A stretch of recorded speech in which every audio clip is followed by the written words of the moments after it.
Hello दोस्तों, अगर आप स्टॉक मार्केट से हर महीने एक स्थिर आय बनाना चाहते हो और फुल टाइम ट्रेडिंग भी नहीं करना है, आप जॉब में हो या बिजनेस में हो, तो आप स्विंग ट्रेडिंग करके आप एक अपना सोर्स ऑफ इनकम बना सकते हो।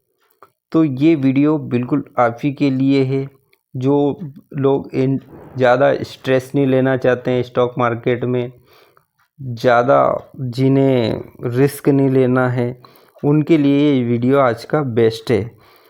तो हमारा टॉपिक है 30,000 पर मंथ हम स्विंग ट्रेडिंग से हर महीने कैसे निकाल सकते हैं। तो दोस्तों इसमें क्या है, एक सिंपल एंट्री और एग्जिट स्ट्रेटजी है और एक एग्जांपल भी देंगे। तो स्विंग ट्रेडिंग है क्या, सबसे पहले तो ये जानते हैं। तो स्विंग ट्रेडिंग का मतलब होता है स्टॉक को 3 दिन से 15 दिन या 1 महीना होल्ड करना है। उसमें अपन को ज़्यादा समय भी नहीं लगाना है, लॉन्ग टर्म इन्वेस्टिंग भी नहीं करनी है और ना डेली उसमें अपन को स्टॉक को बाय सेल ये भी नहीं करना है। हमें कुछ समय के लिए इसको होल्ड करना है, इसी को हम स्विंग ट्रेडिंग बोलते हैं। ना कोई लंबे समय का इंतज़ार है, ठीक है, बस ट्रेंड को पकड़ो, टारगेट हिट करो और निकल जाओ। तो 30,000 मंथली टारगेट के क्या कैसे पॉसिबल है?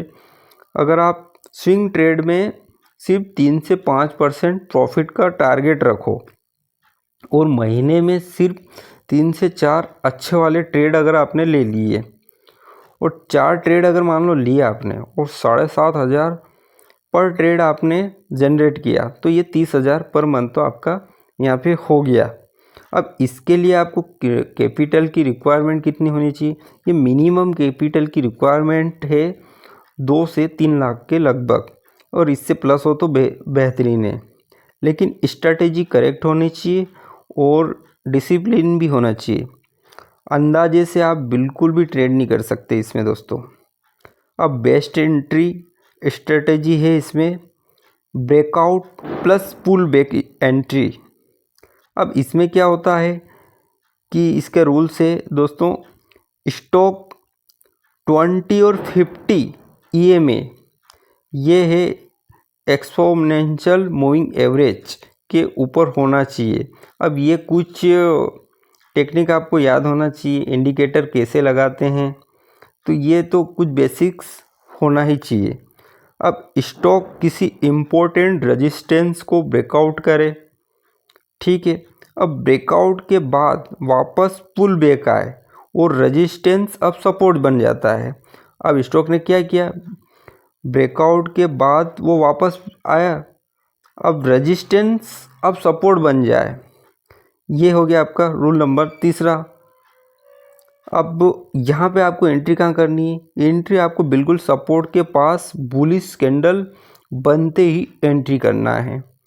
अब स्टॉप लॉस तो हमारा एक हथियार है जो हमें बचाता है। अब स्टॉप लॉस बिल्कुल सपोर्ट के नीचे लेना है आपको, प्रीवियस कैंडल के लो के नीचे। जो प्रीवियस कैंडल है उसके लो के नीचे अपना एक स्टॉप लॉस रखना ही है, ये एक मंत्र है। अब टारगेट रखो आप, इसमें जो भी रिस्क है उसका 2 टाइम या नेक्स्ट रेजिस्टेंस लेवल, अब उसका मार्क कर लो नेक्स्ट रेजिस्टेंस लेवल को। अब दोस्तों क्या है, अब आता है अपना एग्जिट। अब एग्जिट कब करना है? तो एग्जिट करते समय सबसे बड़ी मिस्टेक होती है, सबसे दिमाग में एक साइकोलॉजी है, ग्रीड, लालच, ये नहीं रखना है, इसको बिल्कुल भूल जाओ। अपना जो टारगेट है, टारगेट हिट होते ही एग्जिट लेना है और होप में नहीं रहना, बिल्कुल होप में रहना ही नहीं है और उसको होल्ड भी नहीं करना है, तो आप लॉस से बच पाओगे। और याद रहे, कैंडल 20 EMA के नीचे अगर क्लोज करती है तो तुरंत एग्जिट लेना है। टाइम फ्रेम भी याद रहे, 1 आवर्स का ले लो, टाइम फ्रेम बेस्ट रहेगा स्विंग ट्रेडिंग के लिए। वीकली वाला रहे तो और तो बेस्ट ही है। अब हम कुछ उदाहरण से समझते हैं दोस्तों। मैं यहाँ पे एग्जांपल ले रहा हूँ वेदांता स्टॉक का, और यहाँ पे मैं कुछ पॉइंट है ये आप नोट कर लेना। स्टॉक हमेशा निफ्टी 100 का होना चाहिए, वॉल्यूम अच्छा खासा होना चाहिए, लार्ज कैप कंपनी होनी चाहिए, और ये कुछ पॉइंट है। और ट्रेंड का हमेशा याद रखना, ट्रेंड अगर बुलिश हो तो बाय का सिग्नल बनेगा, अगर बियरिश हो तो सेल का सिग्नल बनेगा। तो मैंने यहाँ पे ले लिया, वेदांता स्टॉक सेलेक्ट कर लिया, मैंने अपने इंडिकेटर लगा लिया है 20 MA 50 MA, और मैंने मार्क भी कर लिया है, सपोर्ट मार्क कर लिया है, रेजिस्टेंस भी मार्क कर लिया है, टारगेट मैंने देख लिया है। अब मैं 472 का अगर ये ऊपर गया स्टॉक तो मेरी एंट्री बन जाएगी। हालांकि ये ट्रेंड अभी चल रहा है और मेरा टारगेट ज़्यादा नहीं, 505 या 502, बस इससे ज़्यादा टारगेट नहीं होना चाहिए। और यहाँ पे क्वांटिटी मैं ऐसे कम से कम 4 ट्रेड लूँगा, और ऐसे करके मेरा इसमें अब कितना कमाना है मेरे को, इसमें ज़्यादा नहीं कमाना, 5 से 7 हज़ार रुपया ही कमाना है। ऐसे 4 ट्रेड पकड़ूँगा और ये करीबन मेरा लगभग हो जाएगा 30,000 के समथिंग।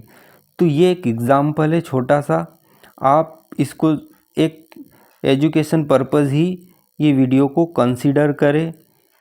स्टॉक मार्केट में डिसिप्लिन से चले और अपने हिसाब से रिसर्च, टेक्निकल एनालिसिस के साथ साथ आप मैं कहूँगा फंडामेंटल एनालिसिस भी करना सीख